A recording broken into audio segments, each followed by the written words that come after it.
تذکرہ کیا.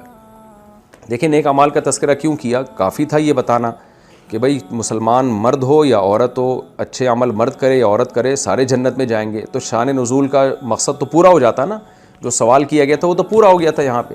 لیکن اللہ نے کچھ نیک اعمال کو ہائی لائٹ بھی کر دیا، یہ بتانے کے لیے کہ جب تم نیک بننا چاہو گے نا تو ان اعمال کو فوکس کرنا، تاکہ مسلمانوں کو موٹیویشن ملے کہ نیک اعمال اللہ کی نظر میں ہیں کیا، تاکہ مسلمان قوم ان نیک اعمال پہ زیادہ سے زیادہ حریص ہو اور ان اعمال کو اپنی زندگی میں لائے.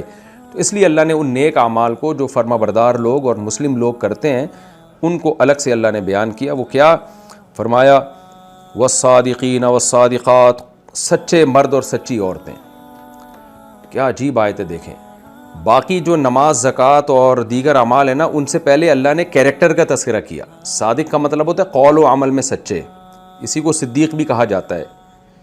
تو قول و عمل میں، اسی تمام مفسرین اس کا ترجمہ کرتے ہیں جو قول و عمل میں سچے ہوں. یعنی چونکہ پیچھے تذکرہ منافقین کا چلا ہے نا، کہ منافقین غزوہ احزاب میں پیچھے رہ گئے تھے، زبان سے دعوے کچھ اور تھے، عمل کچھ اور تھا. تو یہ چیز انسان کے کیریکٹر کو داغدار کر دیتی ہے. تو مسلمان کیریکٹر لیس نہیں ہوتا، جو زبان میں ہے وہی دل میں ہے، جو دل میں ہے وہی زبان پہ. تو آج کتنا بڑا، میں تو باہر ملکوں میں جب سفر کرتا ہوں تو مسلمان قوم کی جو سب سے بڑی شکایت آتی ہے وہ کیریکٹر لیس ہونا آتی ہے. اور میں علی الاطلاق تمام مسلمانوں کی شکایت نہیں ہے یہ، خاص طور پر یہ جو دیسی مسلمان ہیں نا بر صغیر کے، انڈیا، پاکستان، بنگلہ دیش کے، ان کی زیادہ یہ کمپلین آتی ہے کہ کیریکٹر میں جو ہے نا مالی لین دین میں بہت سے لوگوں کی، میں نہیں کہہ رہا سارے کی، یعنی بہت سوں کی شکایت آتی ہے. تو پھر بہت افسوس ہوتا ہے کہ کردار میں تو مسلمان کو ایک نمبر ہونا چاہیے. تو اس لیے اللہ نے فرمایا الصادقین والصادقات، کہ کھرے ہونے چاہیے، سچے ہونے چاہیے، سچے مرد اور سچی عورتیں. تو سب سے پہلے اپنے کردار کو درست کریں. یہی وجہ ہے کہ نبی صلی اللہ علیہ وسلم نے جب مشرکین مکہ کو دعوت دی اور اپنے رسول ہونے کا اعلان کیا تو سب سے پہلے اپنا صادق اور امین ہونے کو آپ نے اناؤنس کیا کہ بتاؤ میں نے کبھی جھوٹ بولا تم سے؟ لوگوں نے کہا نہیں. تو یہی تو کردار ہے کہ نہ امانت میں خیانت بھی جھوٹ ہے نا. اگلا آپ پر اعتماد کر رہا ہے، آپ کو سچا سمجھ رہا ہے، اور آپ اس کی امانت میں 2 نمبری کر دیتے ہو، ڈنڈی مار دیتے ہو. تو اس کا مطلب آپ جھوٹے ہو، جو دیکھنے میں آپ جیسے لگ رہے تھے ویسے آپ ہو نہیں.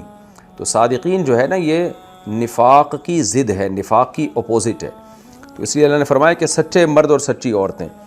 تو اس میں خیانت سے بچنا بھی، معاہدوں کی خلاف ورزی بھی، اور یعنی معاہدوں کی خلاف ورزی سے بچنا بھی آ گیا، خیانت سے بچنا بھی آ گیا، اور جتنی بھی قسم کی 2 نمبریاں، دھوکے بازیاں، وہ سب اس آیت میں، اس صادقین اور صادقات کے لفظ میں آ گئیں.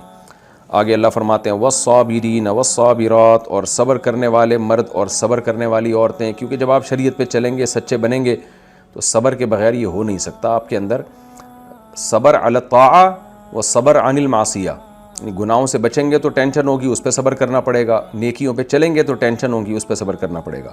والخاشعین والخاشعات، خشوع کرنے والے مرد اور عورتیں. وجہ اس کی ہے کہ کوئی بھی نیکی خشوع کے بغیر، تواضع کے بغیر نہیں ہوتی. اگر آپ میں تکبر ہوگا تو آپ شریعت کے حکام کی دھجیاں اڑائیں گے. تو خشوع و خضوع سے آپ کی زندگی، خشوع کے ساتھ آپ کی زندگی ہو، یعنی اللہ کا خوف ہو آپ کے دل میں. نماز سب سے اہم اسی لیے کہ وہ آپ کو خشوع سکھاتی ہے. والمتصدقین والمتصدقات، اور صدقہ کرنے والے مرد اور صدقہ کرنے والی عورتیں. اس میں زکوٰۃ بھی آ گئی، قربانی بھی آ گئی، فطرانہ بھی آ گیا، اور نفلی صدقات اور خیرات جو ہم کرتے ہیں رشتہ داروں پہ ادھر ادھر، سب آ گئے. والصائمین والصائمات، اور روزہ رکھنے والے مرد اور روزہ رکھنے والی عورتیں. اللہ کو روزہ بھی بہت پسند ہے. خاشعین والخاشعات میں بعض علماء نے کہا ہے کہ نماز آ گئی ہے، کیونکہ ایسا ہوتا نہیں ہے کہ قرآن کہیں نیکیوں کا تذکرہ کرے اور نماز کا تذکرہ نہ کرے.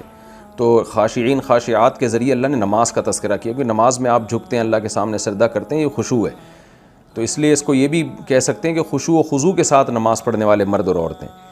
والصائمین والصائمات، اور روزہ رکھنے والے مرد اور روزہ رکھنے والی عورتیں. اس میں رمضان کے روزے بھی آ گئے جو فرض ہیں، اور نفلی روزے بھی آ گئے. یعنی روزہ اللہ کی نظر میں ایک نیکی ہے، ایک عبادت ہے، اور اللہ اس سے خوش ہوتا ہے آپ کے روزہ رکھنے سے، جب تک کہ صحت کو کوئی غیر معمولی نقصان ہونا شروع نہ ہو جائے. پھر ایسا روزہ ممنوع ہے کہ کنٹینیو رکھتے چلے جا رہے ہوں اور صحت کا بیڑا غرق ہو رہا ہے آپ کا، اور آپ کے جو ہے وہ جو ضروری کام تھے ان میں بھی جو ہے جو فرائض واجبات آپ سے چھوٹ رہے ہیں، بیوی بچوں کے حقوق نہیں ادا کر پا رہے، ایسا روزہ ممنوع ہے. لیکن اگر اتنی اس حد تک نہ جائیں آپ، تو پھر روزے جتنے زیادہ کثرت سے رکھے جائیں، شریعت میں روزے کی بہت زیادہ فضیلت ہے. نبی نے فرمایا، اللہ تعالیٰ فرماتے ہیں کہ ہر عمل کا بدلہ جو ہے وہ دیا جاتا ہے، حدیث کا مفہوم ہے، لیکن الصوم لی وانا اجزی بھی، روزہ صرف میرے لیے، میں ہی اس کا اجر دوں گا۔ تو روزہ داروں کے لیے اللہ نے خاص طور پر جو ہے جنت میں مقام اور درجات رکھے ہیں۔ والحافظین فروجہم والحافظات، اب چونکہ مردوں عورتوں کا برابر ذکر ہو رہا ہے تو اس لیے مرد اور عورت کا جہاں الگ سے ذکر ہوتا ہے، یعنی برابر مطلب الگ الگ ہائی لائٹ کیے جا رہے ہیں ایک ہی آیت میں، تو اس میں ان کا آپس میں پردے کا نظام اور زنا کی طرف نہ جانا، اس کو قرآن نے یہاں ہائی لائٹ کیا ہے کہ اپنی شرمگاہوں کی حفاظت کرنے والے مرد اور شرمگاہوں کی حفاظت کرنے والی عورتیں، تو یہ بھی ایک نیکی ہے کہ آپ اپنے آپ کو برائی سے بچا کے رکھیں، یعنی زنا سے اور یہ جو ہینڈ پریکٹس ہے اور بہت جو بھی برائیاں ہو رہی ہیں یہ ساری اس میں داخل ہیں۔ تو صرف ایک چیز کو اللہ نے حلال کیا، وہ ہے اپنی زوجہ کے پاس جانا۔ وَالذَّاكِرِينَ اللَّهَ كَثِيرًا وَالذَّاكِرَاتِ، اور کثرت سے اللہ کا ذکر کرنے والے مرد اور عورتیں، یعنی ذاکرات میں بھی کثرت کا خود بخود داخل ہے، اس کا تکرار اللہ نے اس لیے نہیں کیا کہ پہلے ہو چکا ہے، نہیں، کسی نیکی میں اللہ نے کثرت کا تذکرہ نہیں کیا، لیکن ذاکرین میں اللہ نے کثرت کا، تو اس سے پتہ چلتا ہے کہ اللہ کو کثرت ذکر بہت زیادہ پسند ہے اور آسان بھی۔ بہت زیادہ روزے رکھنا بڑا مشکل کام ہے، بہت زیادہ نمازیں پڑھنا بڑا مشکل کام ہے، لیکن بہت زیادہ ذکر کرنا زیادہ مشکل نہیں ہے۔ آپ ایک ہاتھ میں تسبیح رکھیں، آپ کی زبان چلتی رہے، تبھی حدیث میں آتا ہے لا یزال لسانک رطبا من ذکر اللہ، چاہیے کہ تمہاری زبان جو ہے نا ہر وقت اللہ کے ذکر سے تر رہے۔ ہم نے اپنے بزرگوں کو، اکابر کو دیکھا ہے، جب فارغ ہوتے تھے تو لا الہ الا اللہ یا کلمہ ان کی زبان سے مسلسل چلتا رہتا تھا۔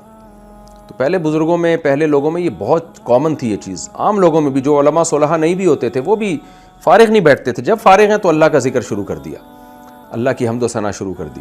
اس لیے اللہ نے فرمایا وَالذَّاكِرِينَ اللَّهَ كَثِيرًا وَالذَّاكِرَاتِ، کثرت سے اللہ کا ذکر کرنے والے مرد اور عورتیں، اعد اللہ لہم مغفرہ، اللہ نے ان کے لیے گناہوں سے معافی تیار کر کے رکھی ہے، ان سے کوئی چھوٹی موٹی کوتاہیاں ہو جائیں گی تو اللہ معاف کر دے گا، وَأَجْرًا عَظِيمًا، اور اجر عظیم بھی تیار کر کے رکھا ہے۔ چھوٹی موٹی کوتاہیاں میں نے اس لیے بتائیں کہ کبیرہ گناہ کے بارے میں شریعت کا اصول ہے وہ توبہ سے معاف، توبہ کے بغیر معاف نہیں ہوتا، اللہ معاف کرنا چاہے تو وہ اس کی مرضی ہے، لیکن قانون یہی ہے۔ وَمَا كَانَ لِمُؤْمِنٍ وَلَا مُؤْمِنَةٍ إِذَا قَضَى اللَّهُ وَرَسُولُهُ أَمْرًا أَن يَكُونَ لَهُمُ الْخِيَرَةُ، اس کا بھی شان نزول ہے، سورت کے شروع میں نے کچھ خلاصہ میں بتایا تھا آپ کو۔ ہوا یہ تھا کہ زید ابن حارثہ نبی صلی اللہ علیہ وسلم کے بہت چہیتے تھے۔ حضرت زینب بنت جہش وہ نبی کی پھوپھیزاد بہن تھیں، قریشی تھیں، بڑے اونچے نسب سے ان کا تعلق اور خوبصورت بھی بہت تھیں۔ تو ہمارے نبی کو چونکہ بہت محبت تھی اپنے بیٹے زید ابن، یعنی منہ بولے بیٹے زید ابن حارثہ سے، تو ظاہر ہے انسان کو جب کسی سے محبت ہوتی ہے تو وہ چاہتا ہے اس کے لیے اچھے رشتے کا انتخاب کرے۔ تو عام عرب تو اس پہ آمادہ نہیں تھے حضرت زید ابن حارثہ کو اپنی بیٹی دینے پر، کیونکہ وہ ان پہ غلامی کا ایک دھبا لگ چکا تھا، آزاد کردہ غلام تھے، لیکن بہرحال غلام تو رہے ہیں نا۔ تو عرب میں یہ تھا کہ ٹھیک ہے آزاد تو ہو گئے لیکن غلامی کا دھبا تو لگ چکا ہے نا، تو اس سے ایک نسب میں یہ چیز ایک شرافت میں کمی کا ذریعہ سمجھی جاتی تھی۔ تو اب نبی صلی اللہ علیہ وسلم جیسے انسان اپنی اولادوں کے لیے اچھا سوچتا ہے، تو ہمارے نبی نے بھی چاہا کہ زید ابن حارثہ کا نکاح کی اچھی جگہ پہ ہو جائے، تو حضرت زینب سے ہو جائے۔ حضرت زینب اس پہ راضی نہیں تھیں، اور حضرت زینب کے جو بھائی تھے، میرے ذہن سے ان کا نام نکل گیا، سگے بھائی تھے حضرت زینب رضی اللہ تعالیٰ عنہ کے، وہ بھی اس پہ راضی نہیں تھے، غالباً عبداللہ بن جہش نام تھا ان کا، عبداللہ، لیکن نبی چاہتے تھے کہ یہ نکاح ہو جائے۔ یہ دونوں راضی اس لیے نہیں تھے کہ ایک عار سمجھا جاتا تھا عرب میں ایک غلام سے نکاح کو، تو یہ ذہنی طور پر مینٹلی اس پہ آمادہ نہیں تھے۔ نبی صلی اللہ علیہ وسلم نے حضرت زینب اور ان کے بھائی کو حکم دیا کہ اپنی بہن کا نکاح ان سے کراؤ، اور حضرت زینب کو بھی حکم دیا کہ آپ حضرت زید ابن حارثہ سے نکاح کریں۔ اور جب حکم دیا تو وہ یہ سمجھی ہوں گی کہ شاید یہ مشورے کے طور پہ حکم ہے، کیونکہ دنیاوی معاملات میں صحیح حدیث سے ہمیں پتہ چلتا ہے جب نبی کسی کو حکم دیں تو اس میں امر وجوب کے لیے نہیں ہوتا بلکہ مستحب استحباب کے لیے ہوتا ہے۔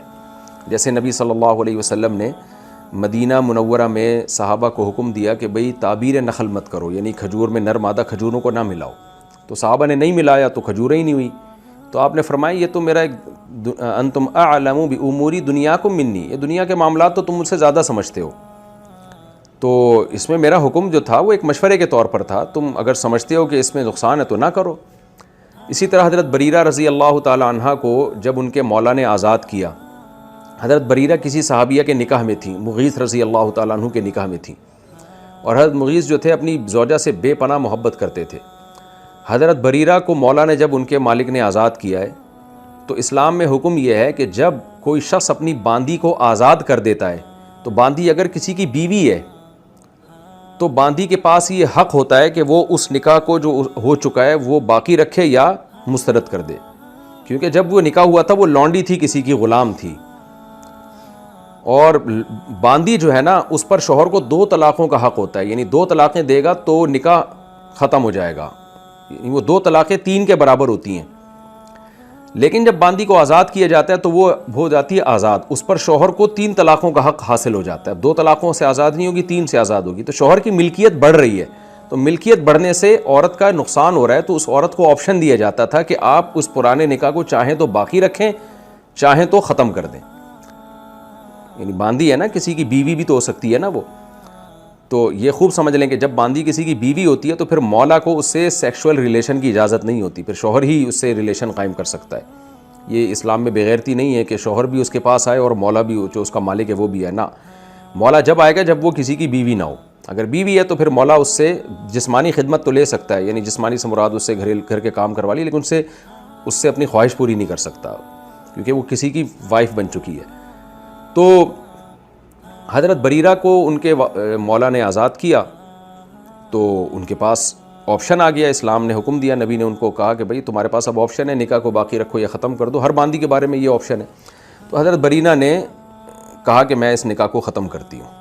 اب ان کے شوہر تو عشق کی حد تک ان سے محبت کیا کرتے تھے، اتنی زیادہ محبت تھی کہ وہ بالکل ہی ذہنی طور پر ٹینشن میں چلے گئے اور گلیوں میں مدینہ کی گھوما کرتے، ایسے دیوانے سے ہو گئے تھے وہ، بعض روایات میں آتا ہے سر پہ خاک بھی ڈالتے تھے۔ تو نبی صلی اللہ علیہ وسلم نے جب ان کے شوہر کی حالت دیکھی، بھئی یہ تو بالکل ان کے عشق میں ایسے دیوانے سے ہو گئے ہیں، تو آپ نے حضرت بریرہ سے کہا کہ تم جو ہے اپنے ان سے نکاح کر لو، تم ان کو مت چھوڑو۔ تو حضرت بریرہ نے کہا یا رسول اللہ یہ آپ کا حکم ہے یا مشورہ ہے؟ تو آپ نے فرمایا میرا مشورہ ہے، حکم نہیں ہے، کیونکہ یہ انسان کے ذاتی معاملات ہوتے ہیں۔ تو انہوں نے کہا آپ کا مشورہ ہے تو میں اس پر عمل نہیں کرتی، یعنی میں نہیں اس نکاح کو۔ تو آپ ان سے ناراض نہیں ہوئے، بھئی جب اللہ نے ان کو اختیار دیا ہے تو ٹھیک ہے۔ تو انہوں نے نہیں کیا۔ تو آپ صلی اللہ علیہ وسلم فرمایا کرتے تھے تعجب سے کہ دیکھو ایک طرف ان کے شوہر کا عشق دیکھو، ان کی محبت دیکھو وہ کس درجے تک پہنچی ہوئی ہے، اور ایک طرف بریرہ کی اپنے شوہر سے نفرت دیکھو کہ وہ بالکل بھی، یہ آپ تعجب سے فرمایا کرتے تھے۔ تو بہرحال حضرت بریرہ نے اس کو نکاح کو ریجیکٹ کر دیا۔ تو دنیاوی معاملات میں جب نبی صلی اللہ علیہ وسلم کوئی حکم دیتے تھے نا تو اس میں مشورہ بھی ہوتا تھا بہت دفعہ۔ اسی سے ملتا جلتا ایک اور معاملہ ہے، صحیح بخاری میں آتا ہے اول خلع فی الاسلام، اسلام میں جو سب سے پہلے خلع کا واقعہ ہوا۔ تو حضرت جمیلہ رضی اللہ تعالی عنہ نبی کی خدمت میں آئی، عرض کیا یا رسول اللہ میری جب شادی ہوئی ہے تو میرے شوہر اور میری شکل میں بہت زیادہ فرق ہے، میں بہت خوبصورت ہوں اور میرے شوہر رنگ کے سیاہ ہیں، قد کے چھوٹے ہیں، مجھے ان کے دین اور اخلاق پہ کوئی اعتراض نہیں ہے، لیکن یہ بالکل بھی میچنگ کی شادی نہیں ہوئی، بالکل بھی جوڑ کی شادی نہیں ہوئی ہے، تو میں اپنے شوہر سے طلاق لینا چاہتی ہوں۔ تو آپ صلی اللہ علیہ وسلم نے ان کے شوہر کو بلایا اور کہا کہ طلقھا، ان کو طلاق دے دو۔ تو انہوں نے دے دی طلاق اور اپنا مہر میں پورا باغ واپس لے لیا۔ تو یہاں بھی پوری امت کا اجماع ہے کہ یہاں جو نبی صلی اللہ علیہ وسلم نے ان کے شوہر کو کہا نا طلاق دے دو، تو یہ امر وجوب کے لیے نہیں ہے، یہ بھی استحباب کے لیے ہے، کیونکہ طلاق کا حق اللہ نے مرد کو دیا ہے، عورت کو نہیں دیا۔ اور یہ خلا جو ہے نا، یہاں سے خلا کا بھی پتہ چل گیا، خلا کسے کہتے ہیں؟ خلا کہتے ہیں شوہر کو طلاق پہ راضی کر لینا مہر واپس لے کے۔ تو جب یہ عورت کی طرف سے طلاق کا مطالبہ ہوتا ہے کہ میں مہر دے دیتی ہوں، مجھے طلاق دے دو، تو اس مطالبے کو خلا کہا جاتا ہے، ہوتی یہ طلاق ہی ہے اور شوہر ہی دے گا یہ۔ تو عدالت کا کام یا پیغمبر کا کام یہ تھا، صلی اللہ علیہ وسلم کی جو ذمہ داری تھی، جو آپ نے اپنے اوپر ذمہ داری ڈالی، وہ یہ کہ بھائی ان کے مطالبے پر شوہر طلاق نہیں دے رہے تو میں سفارش کر دیتا ہوں۔ تو کورٹ جب یہ سفارش کرتی ہے شوہر سے کہ تم اس کو طلاق دے دو، تو اس کو شوہر ویلیو دیتا ہے اور وہ سمجھ جاتا ہے کہ میری بیوی واقعی بہت سیریس ہے اس میں، اور اس میں اب یہ مہر لے کے بھاگے گی بھی نہیں، بلکہ کورٹ انوالو ہے تو کورٹ مہر دلا بھی دے گی۔ بعض دفعہ یہ ہوتا ہے نا، عورت کہ آپ مجھے طلاق دے دو میں مہر دے دوں گی واپس، شوہر نے دے دی اور پتہ چلا بیگم بھاگ گئی، یا جھوٹا دعویٰ کر دیا کہ جی میں تو مہر دے چکی ہوں، تو کون پکڑے گا؟ تو اس لیے اللہ تعالیٰ نے جماعت المسلمین سے خطاب کیا خلا کے حکام میں کہ فلا جناح علیہم وان خفتم اللہ یقیم حدود اللہ فلا جناح علیہما فیما افتدت بہ، یہ خلا کی آیتیں ہیں سورہ بقرہ میں۔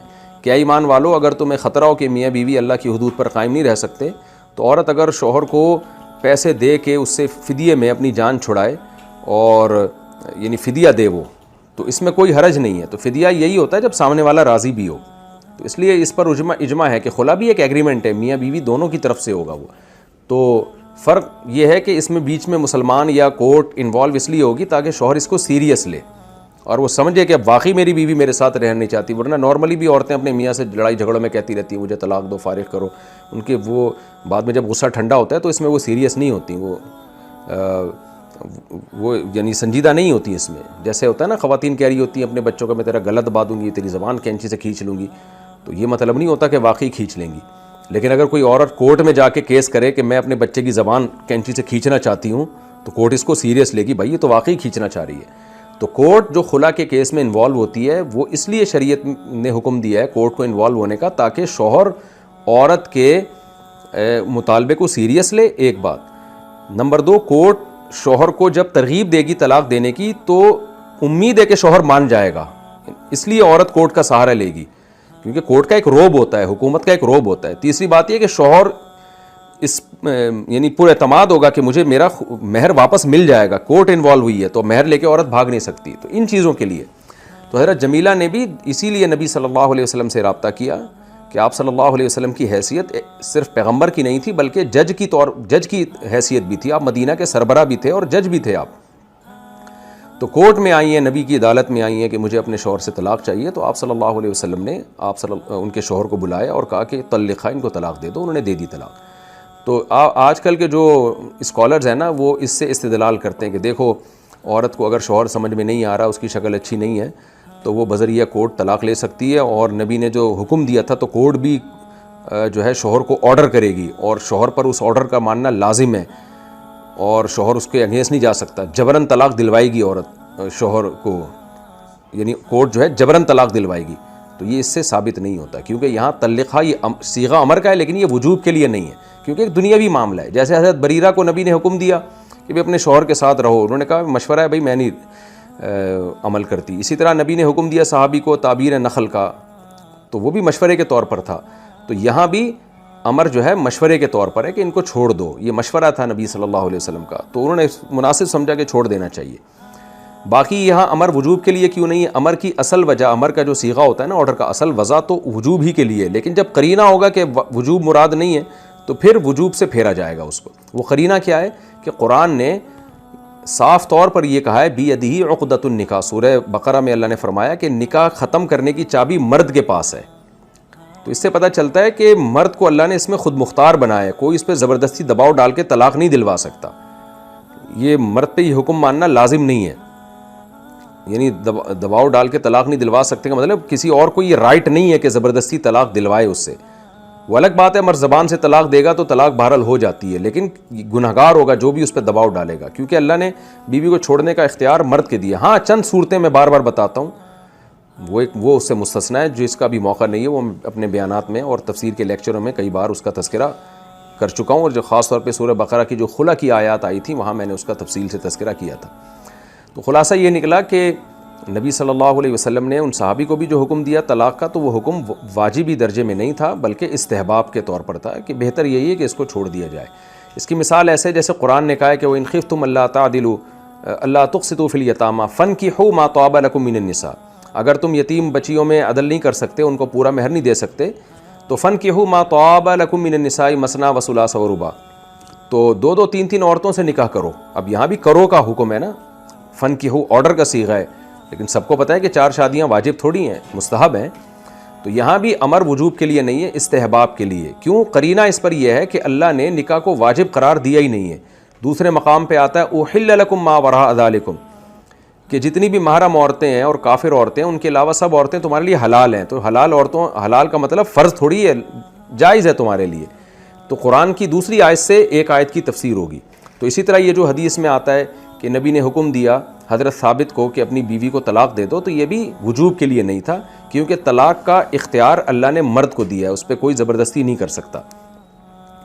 تو اس لیے یہ خوب سمجھ لیں. ہاں جہاں وجوب کے لیے ہوگا تو نبی کی طرف سے اس کی صراحت ہوگی, یا قرآن میں آیت نازل ہوگی کہ یہاں جو نبی تمہیں حکم دے رہے ہیں ہے تو دنیاوی, لیکن یہ وجوب کے درجے میں, یہ استحباب کے درجے میں نہیں ہے.